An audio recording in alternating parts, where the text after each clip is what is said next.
Les agradezco por estar aquí en el set. El IES adolece de varios problemas, entre ellos la falta de pagos del Estado. Unos dicen, porque hay diferentes cálculos, alrededor de 3.100 millones de deuda del Estado por la contribución del 40% a las pensiones jubilares y 400 millones en deudas auditadas relacionadas con el servicio de salud y devoluciones del IVA.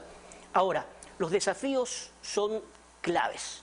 Por ejemplo, subir los aportes a los afiliados, aumentar la edad a la que se jubilan los afiliados, crear incentivos tributarios que lleven justamente a los afiliados de manera voluntaria a postergar su retiro de la vida laboral o reducir también las prestaciones. Tenemos un reportaje de Henry Avelino sobre todos estos desafíos. Veamos. Uno de los desafíos grandes del IES es la lucha contra la corrupción.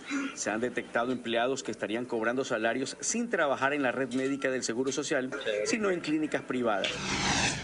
Una eterna necesidad de los pacientes son los medicamentos. En los hospitales hay escasez y se han hecho públicos contratos de adquisición con sobreprecio. El IES mantiene deudas acumuladas con prestadores de servicios médicos. Por otra parte, hay déficit y los fondos para pagar pensiones estarían en riesgo. Al IES le deben empresas que no han podido cancelar las deudas patronales. La entidad tiene unos 3.5 millones de afiliados y 600.000 beneficiarios de jubilación. Sin embargo, los aportes no serían suficientes para mantener las pensiones.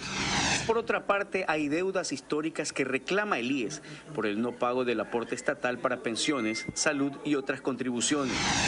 El nuevo Consejo Directivo recién posesionado ya ha tomado algunas medidas y anuncia una reforma estructural, como corregir distorsiones sobre las jubilaciones, revisar los meses de aporte para la jubilación, cobrar por las atenciones de los hijos de los afiliados que actualmente no pagan y dar facilidades a las empresas deudoras de aportes patronales. Estos son los retos de las nuevas autoridades. Bien, justamente vamos a analizar esos temas. Eduardo, qué gusto saludarlo. Gracias por la invitación, doctor Andino, un gusto y saludo a la teleaudiencia. Difícil no tutear a Eduardo, que lo conozco hace muchísimos años. Además entiendo que es la primera vez que está en el sector público, por lo tanto ya es un primer desafío. Sí, pero bueno, así toca. En todo caso, gracias. Déjame aprovechar y déjame tomarme un minuto, por favor, porque tú sabes que en esta semana, pues como fuimos testigos de esos hechos terribles que han generado toda esta sensación de inseguridad en la población, pero que debemos agradecer a la policía y a las Fuerzas Armadas el al haber demostrado quién tiene el control del país y al liderazgo del presidente Noboa a la cabeza y habernos demostrado también que no nos equivocamos al votar por un presidente joven. Es indudable lo que tú dices, Eduardo, lo está sintiendo la población. Cuando conversamos en los medios de comunicación, las entrevistas y también en las encuestas que hacen nuestros reporteros, notan a la gente un poco más tranquila porque ven a militares. A ver, los policías, la fuerza policial es muy importante en nuestro país. Sin embargo, la inseguridad ha sobrepasado todo. Entonces, los militares tienen otro planteamiento. Y después del decreto 111, creo que la situación cambia dramáticamente a favor de la población y es así como hay que entenderlo. A favor de la seguridad de los ciudadanos, que es lo que busca el gobierno, básicamente. Es decir, que todos nos sentamos un poco más seguros y que estos terroristas sean ubicados y sean perseguidos como merecen.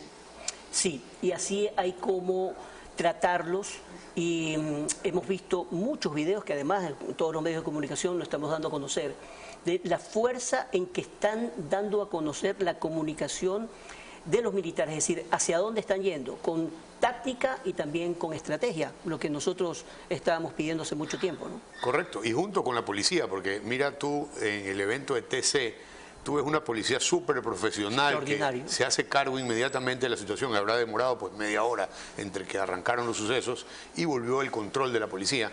Y que habla muy bien de la capacitación de la policía. Es decir, hoy los policías y los militares son una suerte de héroes de la patria. Sí. Encabezados por este liderazgo muy fuerte que tiene el presidente Noboa. Hay que reconocerlo y yo creo que este es el momento, tal como creo que inclusive diferentes fuerzas políticas antagónicas, también inclusive el propio gobierno han hablado de unidad. Este es el momento de unidad a todo nivel, Eduardo. Sí, y lo que procuramos es transmitir ese mensaje.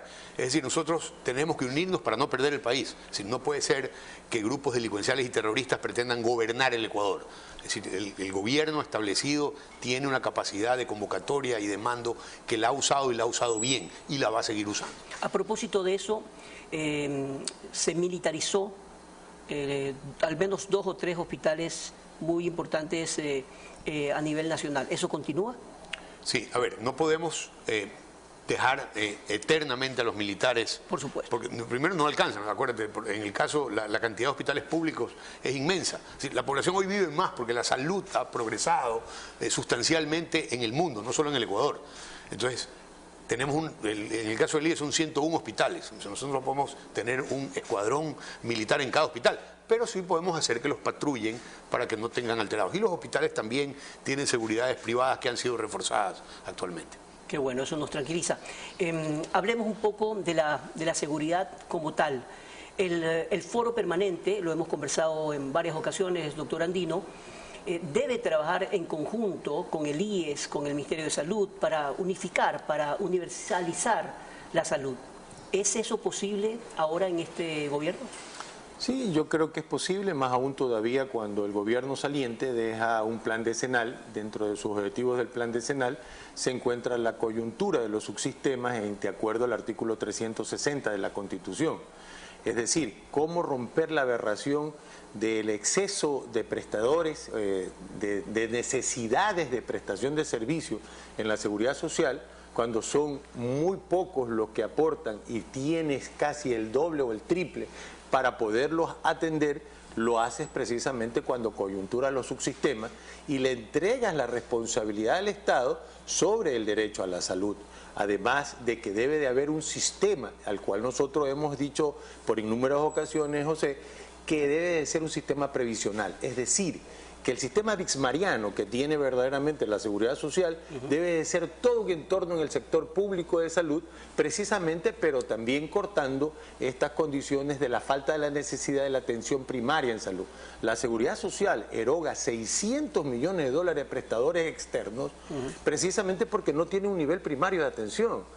Y el nivel primario de atención, nosotros referimos, debe de estar establecido en los más 700 unidades de la seguridad social campesina y trabajar precisamente... Ese debería ser el primer anillo. El primer elemento de contención del problema de la atención médica y también los anexos del IES. Los anexos del IES están dados en una regulación donde más allá que cada empresa que tenga más de 100 trabajadores debe de tener un dispensario.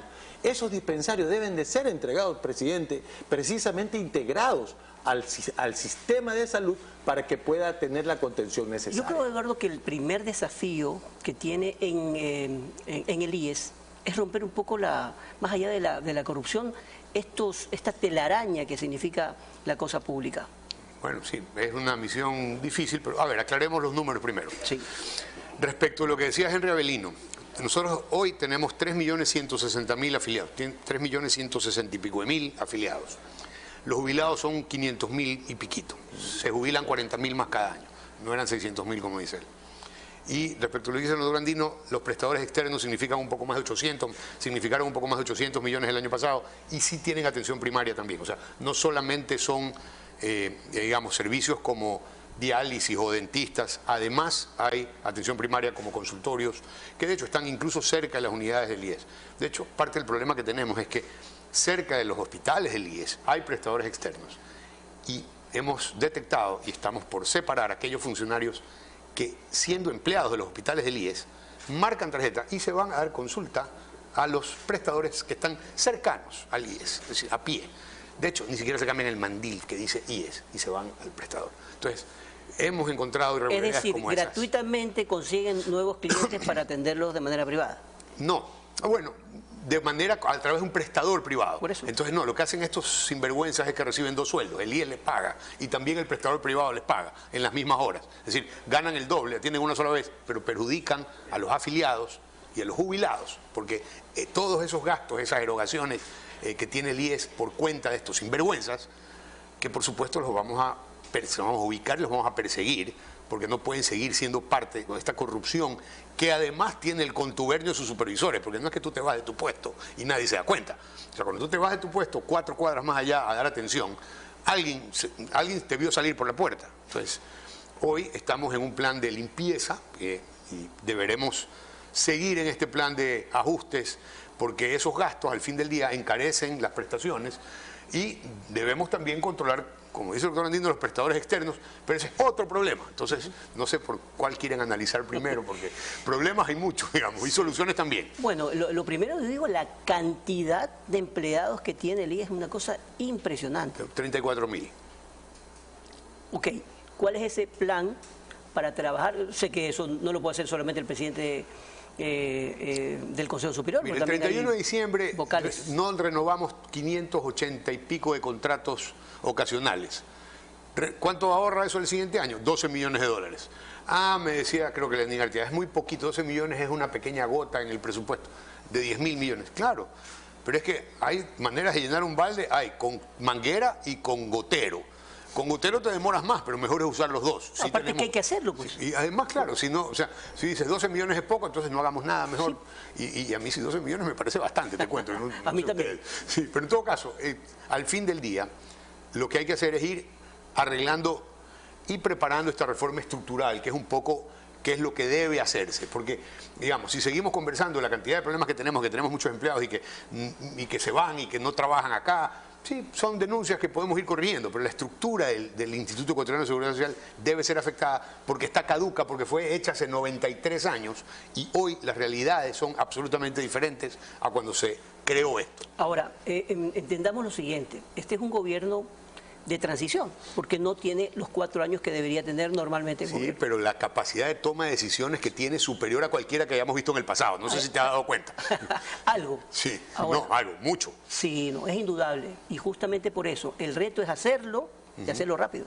Sí, bueno, vamos a hacerlo rápido. A ver, lo más rápido que se puede. Acuérdate que cuando tú tienes que plantear a la Asamblea Nacional, señores, yo tengo que hacer una pendiente de subida de los aportes de los afiliados para que en 15 años los que hoy están trabajando puedan jubilarse 15 o 20 años después. Porque si no ajustamos eso, no vamos a tener plata para pagar en 3 o en 4 años. Entonces, hay que hacerlo.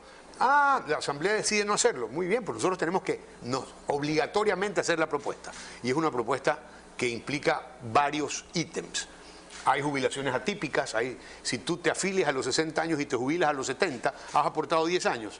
Tu monto de jubilación va a ser muy similar a aquella persona que se afilió a los 18 y se jubila a los 60. Entonces tienes que corregir esa distorsión.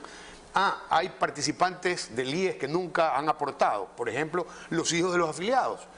De entre 3 y 18 años hacen que el universo, dice el doctor Andino que son 8,5 millones de usuarios, yo diría que son como 10, pero no importa, aportan 3.1 y consumen 8. Entonces, hay que mejorar esa relación a través de que tengamos más aportantes.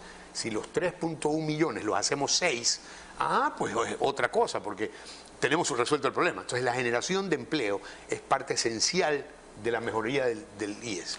Bien, continuamos. Si hablemos ahora un poco sobre los desafíos del IES para ir analizándolo punto a punto. El primero era subir los aportes a los afiliados, es decir, aumentar la edad a la que se jubilan los afiliados. ¿Qué tan posible es? Es que la edad es una cosa y los aportes son otra. O sea, son dos cosas. Vamos con la edad primero. Ok. La juventud, o sea, cuando se hizo el IES, el promedio de vida en principios del siglo XX era alrededor de 71 años. Hoy es 81 para los varones, 84 para las mujeres. O sea, ha subido 10, en promedio 12 años más la sobrevida. Entonces, si antes tú te jubilabas a los 70, te jubilabas a los 65, el IES te mantenía entre los 65 y los 71, promedio, en que te morías en el siglo pasado. Hoy te mantiene entre 65 y 82, 81, 82, 90, o sea, ¿por qué vive más la población? Porque hay mejores sistemas de salud, porque hay mejores servicios de salud, porque la tecnología, hoy tenemos antibióticos de tercera generación, qué sé yo. Todo ha apoyado a que la gente viva más. Entonces la seguridad social tiene que regularse de acuerdo a ese incremento en la sobrevida de las personas, que no estaba calculado. Claro, subirse en ese tren. Tienes que corregirlo, porque otra realidad necesita una corrección. La cantidad de aportes, que por no hablar de la edad, porque finalmente si tú hoy que vives más, puedes no jubilarte hasta los 70 años muerto de risa. Ahora, ¿cómo te llevo a que no te jubiles? ¿Cómo reencantar para que de manera voluntaria? Te pago más. Si tú a los 65 recibes, y me voy a inventar pues, $600 de jubilación. Yo te digo, bueno, si te quedas a los 70 y estoy no son números actuariales, Correcto. son números que, así, en vez de 600 te voy a dar 850 o 1000 si te quedas 5 años más. Tú dices, bueno, me quedo los 5 años más y el resto, los otros 10 que viva, en vez de vivir con 600, vivo con 850. Aparte, además, que ocurre en nuestro país algo terrible, que los jubilados que están todavía súper bien de salud, que pueden seguir trabajando, aquí son considerados viejos, decrépitos, que ya no sirven. No, pues eso es mientras falso. en otra sociedad, Claro, más bien son tomados en cuenta de otra forma. Pues si ahora tú vives una vida saludable, haces algo de ejercicio, qué sé yo, y vas a vivir 80 años. A ver, mi papá tiene 88 años y trabaja todavía, maneja todos los días, se va a la oficina. O sea, y tú dices, 88, ok, y ahí está, y sigue en la pelea. ¿Por qué debería jubilarse si tiene la cabeza perfecta? Da Exacto. clases, o sea, tú lo puedes dar una clase y el tipo te da una clase Así excepcional. es. Y mucha gente más bien se va a su casa y ahí es donde, en lugar de sentirse útil, más bien termina pues falleciendo justamente por la falta de atención. Claro, pero bueno, entonces volviendo a la seguridad social, tú tienes que volver a normar todos estos hechos, corregir las distorsiones. Todavía tenemos jubilados que eran zafreros. Los zafreros en el siglo pasado pues era una actividad de mucho riesgo porque tenías riesgos físicos de cortarte, de paludismo, qué sé yo. Y entonces te jubilabas a los 20 años. Hoy la zafra la hace una máquina, o sea, ya no, digamos, no viene pues el señor a cortar. Exacto. Ergo, esa jubilación debe ser corregida porque ya no puedes, si eres zafrero, pues igual que era, si trabajabas en la industria del cemento, también te jubilabas con 20 años de aportación. Eso hay que suprimirlo. ¿Dónde? En la Asamblea Nacional. ¿Por qué? Porque son distorsiones que no podemos sostener en el tiempo. El hecho de que tú cobres 14 en tu pensión cuando te jubilas, cobres 14 sueldos, en teoría, y aportes solo 12, tampoco estuvo programado. Es decir, tú dices, no, pues si el IES es rico, ¿puede pagar a los jubilados 14 sueldos? Claro que puede. Pero como no está programado actuarialmente, resulta que te empiezas a comer el fondo de jubilación, porque no estaba programado 14 erogaciones cuando tú aportabas 12. Entonces, ¿qué haces? O le cobras 14 veces o le pagas 12 veces, pero no le puedes cobrar 12 y pagar 14. Ahora, este reto, doctor Andino, y usted ha sido ministro de Salud, este reto que tiene Eduardo Peña es convencer a los asambleístas para que también comprendan justamente que esta es una necesidad de país, no de un grupo político, no del presidente Noboa ahora. No, pues a ver. Tiene que haber una política de salud. Todos nos vamos a jubilar en algún punto y todos quieren cobrar su jubilación, incluso los asambleístas. Claro, ahí yo puedo tener cierto grado de diferencia con el respeto al presidente. Primero, que las enfermedades crónicas degenerativas en el país comienzan a los 43 años. Y esas aberraciones son los que debemos cambiar en el sistema de salud. ¿Cómo? ¿Cómo? Dándole mejores capacidades en la parte de estilos de vida, educación, prevención, darle antidiabéticos de forma permanente en el primer nivel de atención, antihipertensivos, cosa que cuando llegan a los 60 años, los pacientes, las personas en el Ecuador no llegan con las mismas capacidades. Hay excepciones como su papá. Hay excepciones como Pero eso, mi papá sí es diabético, o sea, toma hipoglucemiante oral. Pero lo toma el resto, bien. Y toma antihipertensivos también. Ahora, pero antihipertensivos tomas de por vida, ¿no? O sea, sí. Entonces, a ver, pero cuando vas a terminar, yo voy a la parte técnica. Tú te jubilabas a los 65 años y si eres diabético o hipertenso, te mantenía yo con tu medicación hasta 71 en el siglo pasado en que te morías. Okay. Hoy te mantengo hasta los 84 en que te vas a morir, supuestamente. Pero son más años en que te medico. Y pero cada año tiene, ambas medicaciones son diarias. Ahí hay una diferencia en la expectativa de vida al nacer que técnicamente lo dicen 81, pero en realidad tenemos nosotros que hacer una revisión. Pero lo otro sí es importante apoyar y referir. ¿Por qué la gente se jubilaba más tarde en el Ecuador? Precisamente porque había una ley de contratación pública que te daba a ti antigüedad, que te pagaba inclusive el sitio donde vivías. Entonces, ¿qué significaba? Que cada año en tu antigüedad iba subiendo los recursos económicos y eso sí hacía que la gente no pensara en la jubilación. Hoy todo el mundo está cumpliendo 60 años, tiene sus aportes o tiene 400 aportaciones y todo el mundo quiere seguir corriendo. Salen 40.000 por año, vienen a la jubilación. Pero claro, ¿cómo haces para que se queden? Si te vas a jubilar a los 65, a los 60 y el sistema es así, si te jubilas a los 60 tienes creo que el 80%. 75%. Sí. Pero si te jubilas a los 65, 100. Ok.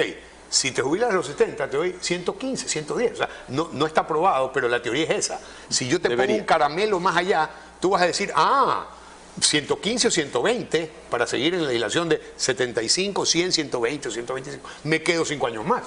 que me aportas y luego te jubilas. Claro, y eso hace la realidad, José, al vértice, porque en realidad la seguridad social tiene una trilogía, ¿no es cierto? Es decir, tres ejes. El primer eje, que es el número de aportantes. El otro eje es el número de prestaciones. Y el tercer eje es verdaderamente el cálculo actuarial. El problema que tenemos es que tenemos pocos aportantes, un cálculo actuarial que en el futuro ya no va a colapsar, y en eso tenemos que tener un razonamiento total todos los ecuatorianos, pero que hay fórmulas, y me parece interesante la motivación precisamente a quedarse, que a la larga hace que la base sea más grande para que el vértice, porque el otro problema que tenemos nosotros con este tema de la provisión externa de salud es que definitivamente la gente hace un turismo médico. La base tiene que aportar para que el 7% de una población como la nuestra, máximo 10%, se atienda. Pero aquí está haciéndose a la inversa, que hay un corto de aportantes, pero estamos nosotros entregando a lo menos en el servicio de salud. ¿No es este punto tan importante como para una pregunta en la consulta popular? A ver, con 72 votos lo pasamos en la Asamblea. Y lo que pasa es que hay que debatir más el tema, José. Yo creo que sacar el tema de la prestación, explicarle al público cómo es. De hecho, nosotros estamos pensando en poner un punto de contacto para que la gente diga cómo es la jubilación ideal, qué debería tener, con cuántas aportaciones debe jubilarse, a qué edad sirve tener un premio a los 70, a los 75. Usted se jubilaría si fuera a cobrar 125% de su sueldo cuando me aporta 5 o 10 años más. Le interesa, y este tema tiene que ser debatido y luego presentado en la Asamblea. Como las leyes económicas urgentes han sido tan urgentes, nosotros recién empezamos a hablar del tema. Ya el gobierno de Guillermo Lasso tuvo esta comisión que presidió Augusto Latorre, que hizo un informe respecto de invalidez, jubilación, vejez y jubilación, que es bastante interesante, que es una propuesta muy agresiva, digamos. Correcto. Y el IES tiene una propia que es menos agresiva, pero que igual es importante, porque lo que vamos a buscar es hacer un híbrido de estas dos propuestas y presentarle a la Asamblea una reforma estructural integral, que calculo yo que será presentada pues en los próximos 4 o 5 meses, será debatida 1 o 2 meses, qué sé yo, y finalmente será aprobado o no. Yo esperaría a que la Asamblea sea sensible, una vez que oiga toda esta dinámica que estamos presentando, de que los cambios son imperativos y hay que tomarlos ya. Ahora, está claro que para que los asambleístas comprendan la gravedad de esto, por ejemplo, es con el debate público. Es decir, esto que estamos haciendo aquí debería hacerlo, por supuesto, en todos los medios de comunicación, y que haya una verdadera campaña, ¿no?, para que se conozcan todos estos puntos, se debaten, y entonces los asambleístas hagan lo que tienen que hacer. Claro, votar a favor. Ver, cuando tú vas y presentas, y presentas un poco números, porque aquí hablamos un poco de los números, pero los números son ingratos para la memoria de las personas. Cuando tú los presentas por escrito, los números son testarudos. Tú ves, señores, esta es la problemática, o sea, así vamos y así vamos a caer. En el mundo nacen menos personas hoy. Acuérdate que la tasa de natalidad en el Ecuador todavía es, creo que 2.1 hijos por pareja. China está fregada. Pero se redujo 0.40 en los últimos años. A ver, y la tendencia es a menos, no es a más. Entonces, eso tienes que ponerlo en el cálculo actuarial, porque si sabes que no ahora, en 10 años, vas a tener menos hijos, esos hijos cuando tengan 18 años van a ser menos que los que hay hoy. Entonces tu capacidad de generar empleo va a tener menos posibles participantes. Y eso es un cálculo actuarial que impacta, o sea, digamos, es una realidad que impacta a la seguridad social y tiene que ser calculado. Y la pirámide poblacional está calculada a 2100, es a la inversa, es a tener menos jóvenes y más ancianos, que es lo que se dice. Nosotros tenemos ahorita 5 y pico aportantes por cada jubilado. Claro. La idea es llevarlo a 8 aportantes por cada jubilado. Y eso tratar de sostenerlo en el tiempo, que es muy complicado, pero en el tiempo también tendrán que hacerse nuevas reformas. Esta que planteamos nosotros servirá para los próximos 15, 20 o 25 años, pero en ese camino tendremos que volver a discutir y reformar. Ahora, probablemente esto no estaríamos discutiendo si es que en el Ecuador existirían políticas de Estado. Y una de las políticas de Estado debe ser la salud. ¿Cómo llevar este compromiso a aquello? Después de la pausa comercial vamos a hablar de eso. Bien, continuamos con los desafíos del IES. ¿Qué piensa el doctor Eduardo Peña con respecto a las políticas de Estado? Es decir, que por sobre este gobierno y los siguientes se siga hablando de una política de Estado por sobre cualquier ministro, presidente del Seguro, etcétera. ¿Cómo lograr hacer políticas de salud? Bueno, es haciendo conciencia de que la salud es una problemática nacional y discutiendo tema por tema. A mí lo que me corresponde, como comprenderás, es la seguridad social. Yo no tengo injerencia sobre el Ministerio de Salud, sin perjuicio de que trabajamos en conjunto mucho. La seguridad social hoy tiene unos retos diferentes de los Ministerios de Salud. Pero acuérdate que la seguridad social ecuatoriana es para los afiliados y para los afiliados y los jubilados que han aportado toda la vida. Es un sistema público, pero que tiene esta pertenencia legal. Es decir, los dineros de la seguridad social son casi sagrados. Los blindajes que tiene la seguridad social respecto de sus inversiones son exquisitos. O sea, sí, pero yo a lo que me refiero con una política de Estado, ¿qué es una política de Estado? Que esté por sobre todo y que haya es decir, que sea transversal. Es decir, tan importante es el IES como el Ministerio de Salud, pero como aquí son cosas diferentes, entonces yo hago lo mío, el otro hace lo suyo, pero hasta están gastando de más o doble probablemente si es que la universalización de la salud no existe, doctor Andino, por ejemplo. Claro, lo que pasa es que nosotros sí hemos propuesto esto de lo Dixmariano, ¿no?, que lo refería hace un momento. Es decir, que la salud debe ser previsional. Es más, el Ministerio de Salud tiene una contraposición entre ser rector y ser proveedor. No puede tener esa doble competencia. Es más, deberíamos nosotros, y lo proponemos como tal, que la seguridad social asuma la provisión de salud de todo un sistema público. Que lo asuma, pero siempre y cuando reformarla. Porque el problema que tiene... Pero doctor Andino, perdón que me interrumpa, no es tan fácil o demasiado fácil solo proponer, dar recetas. ¿Cómo pueden trabajar de manera integral? Encantado, nosotros tenemos propuestas escritas y en ese sentido, por ejemplo, lo que decía el doctor Peña, es que el seguro social maneja un seguro de salud. Tienes prestaciones y tienes aportantes a las prestaciones. El problema en ello es que es muy horizontal el seguro social. Primero, el cambio desde el interior. ¿Cuál es el cambio del interior? De que el sistema del seguro social funcione. Mire, pongo un ejemplo. Ya, en este momento no funciona. Es que o sea, no puede ser posible, doctor Peña, que alguien quiera una cita y se la den en julio. Sí, bueno, ahora ya están un poco mejor las citas, pero es verdad. O sea, a ver, la problemática, repito, 3.1 millones de aportantes, 8 o 10 millones de usuarios. Por supuesto que va a haber cola, pero claro. ¿Por qué? Porque el diseño, digamos, no contemplaba estos otros usuarios que no aportaron nunca. Claro, entonces, pero si los anillos de atención se cumplen, entonces no necesitaría... La atención primaria es Exacto. esencial. A ver, nosotros vamos a enfocar... Yo le he dicho, mira, nosotros en esta administración vamos a hacer 3 cosas. Primero, que los hospitales estén abastecidos. Y que estén abastecidos significa que además de que estén abastecidos, poder sostener, retener la mayoría, el 70% de las consultas, no tienen que ir a un hospital, Correcto. tienen que ir a un centro de salud, tienen que ir a un consultorio. Es decir, no puede ser que el hospital esté recibiendo al tipo que viene con gripe. O sea, vaya a un centro de salud. Allí es donde debería trabajar el ministerio también. Claro. Pero a ver, esa es la primera parte, que es que estos hospitales estén bien abastecidos para no tener el problema de que no hay los medicamentos. ¿Cómo?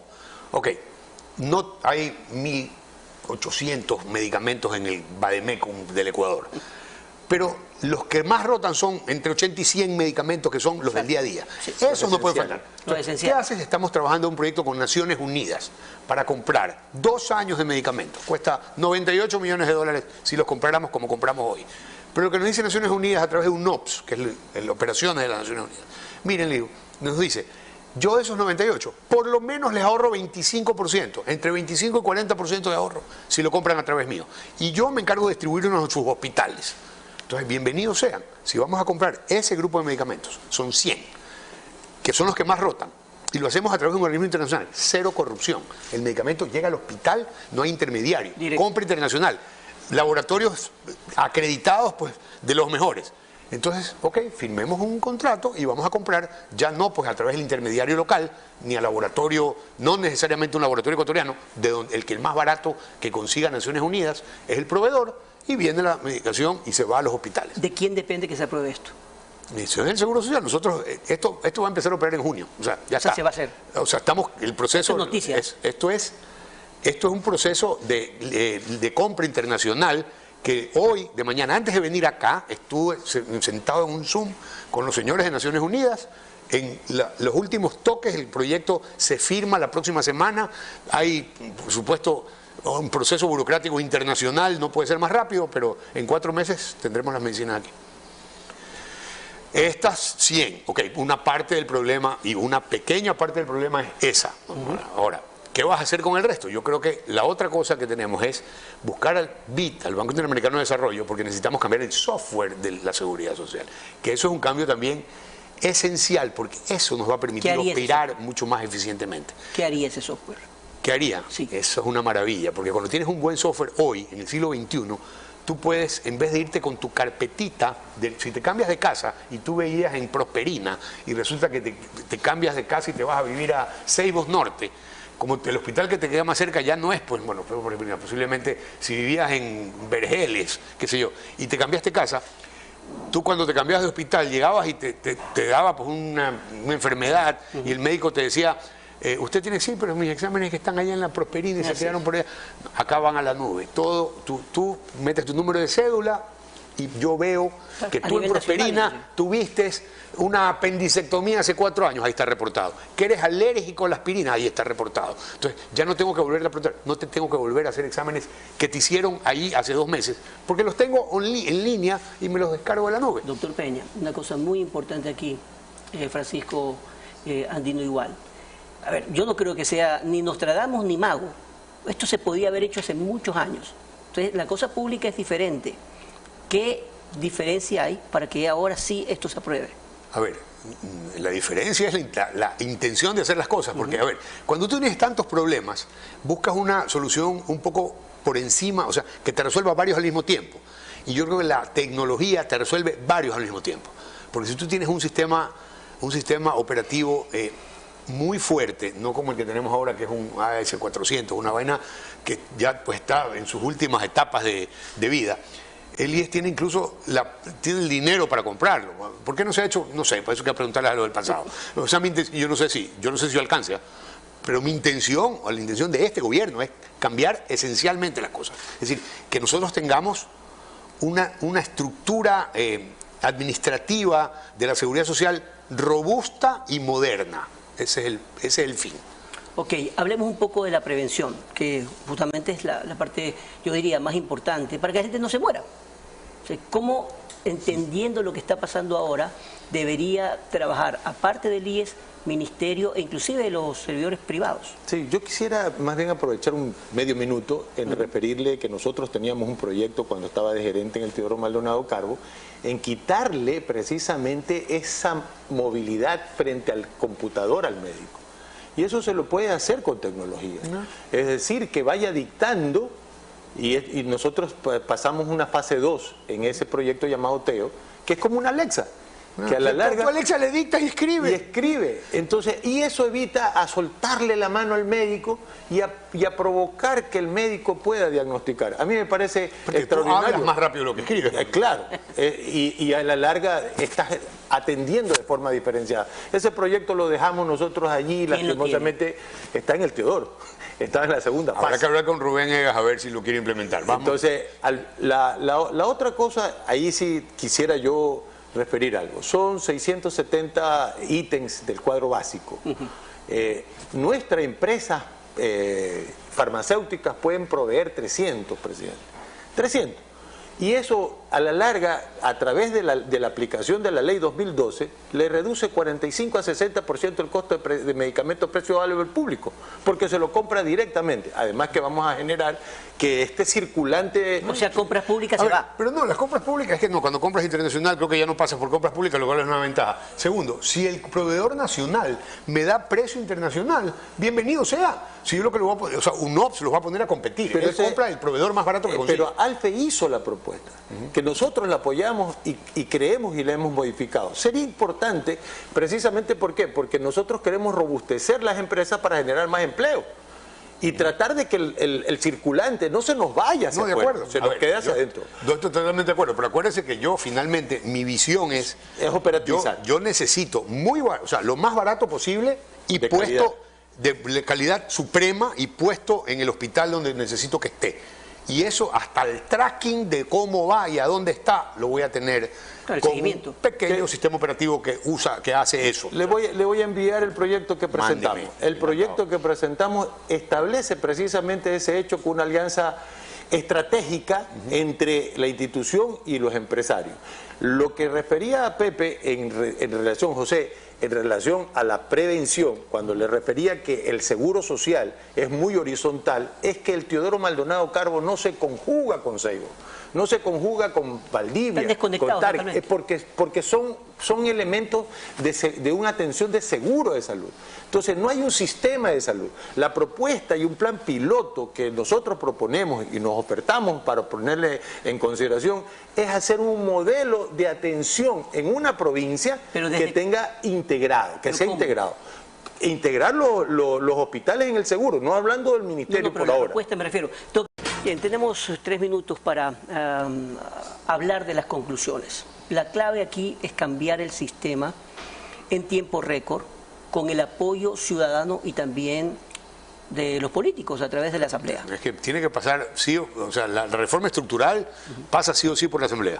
Y yo espero que tengamos la capacidad y ellos la sensibilidad de entender que esta problemática debe ser abordada ya. Porque cada vez que te demoras, digamos, mientras más avanza el problema, más dura va a ser la salida. Entonces, si lo haces antes, quizás sea menos dura que hacerlo después. Y bueno, y hay que decidir cuándo. Y esa comunicación política entre el Consejo Superior y la Asamblea, ¿a través de quién lo está haciendo o lo van a hacer? No, a ver, normalmente habrá que hacer una presentación, ir a la Asamblea a decir, señores, este proyecto de ley... O sea, va a pedir ser atendido allá. Pero por supuesto, Perfecto. Cuando tengamos armada la propuesta me iré, y si es en el Pleno, pues tendrá que ser en el Pleno explicarle a todos, porque el no hacerlo, mire, el tomar la decisión de no hacer nada, bueno, ya lo hemos hecho en el pasado, y lo que hace es complicar lo que va a pasar en el futuro. Es decir, mientras más nos demoramos, más dolorosa va a ser la solución. Entonces, ahora hoy es menos doloroso de lo que va a ser pasado mañana. Es decir, hay que tener una sinergia en la cosa pública y en la política. Bueno, habrá que ver qué receptividad tiene por parte de la Asamblea, porque indudablemente anterior a este gobierno eso no ha ocurrido, doctor Andino. Sí, ha habido propuestas de reforma, que inclusive ganó una consulta ahora, precisamente en ese sentido también hubieron reformas del artículo 28 de la selección de este cuerpo que se llama legislativo dentro de la Seguridad Social, y hay una comisión especial de la Seguridad Social en la Asamblea. Esa comisión es la que debería receptar precisamente en primer término para luego subirlo al Pleno y generar los cambios necesarios. Digamos, ese es su trabajo. Sí, o sea, es el trabajo. Deberían adelantarse inclusive y preguntarle... Es correcto. Por eso, la idea es que, o sea, si a mí me toca ir yo, iría yo. O sea, porque ya a esas alturas del partido vamos a tener muy claro cuáles son los escenarios. Y cuando tú les presentas y haces una presentación de los posibles escenarios actuariales con esta decisión, o sea, con estos números, y puedes hacer 3, digamos, y con esos 3 escenarios, señores, usted dígame para dónde quiere para caminar. Y si quieren cambiar, las hojas de Excel son activas, tú le puedes cambiar un número y la proyección te va a salir en base a ese número. Entonces, digamos, hay que tomarse la medicina, cuánto de cada ingrediente te voy a dar, eso es lo que nos va a decir la Asamblea. ¿Cuándo sería la presentación? No sé todavía, estamos trabajando en el hibridar estas 2 propuestas, la de Augusto Latorre, que es para jubilación y pensiones, junto con la de salud, que el BIES tiene una más completa, porque incluye salud. Entonces hay que hacer una suerte de alquimia y mezclar las 2 y ponerlas en molde. 3, 3 diferentes escenarios, señores, ¿con cuál quieren ir? Amargas las 3. Nos comprometemos a hacer el seguimiento respectivo, porque esto o estas son las verdaderas noticias que debemos dar y no solamente hablar de inseguridad, de terrorismo y demás. Concuerdo contigo. Sí, yo lo que sí sería importante, sí, ya que hay esa decisión política que es bastante buena, yo creo que lo felicito, presidente, que la decisión política se la tome. Exacto. El punto es que la problemática todos la conocen, todos comparten la problemática. El tema de decisión. El problema es que hay muchas aristas de resolución. Los trabajadores tienen una visión, los jubilados tienen otra visión, los campesinos tienen otra visión. Es necesario hay que convencerlos, claro. Pero hay que meterlos en una sola propuesta. Mira, los hechos son muy claros. y por donde quiera que la mires la calavera es ñata. Entonces, podemos tener diferentes visiones, pero los hechos y cómo alterar esos hechos, va a haber un solo camino, que es tomar medidas. ¿Cuánto quieres de tomar de de esa o de aquella? Es lo que van a decir, pero hay que hacerlo sí o sí. Sí, o sea, no hay, correcto. Gracias, Eduardo. Encantado. Gracias, Francisco. Muy Gracias. amables por haber estado en nuestro programa. Dios mediante, hasta mañana.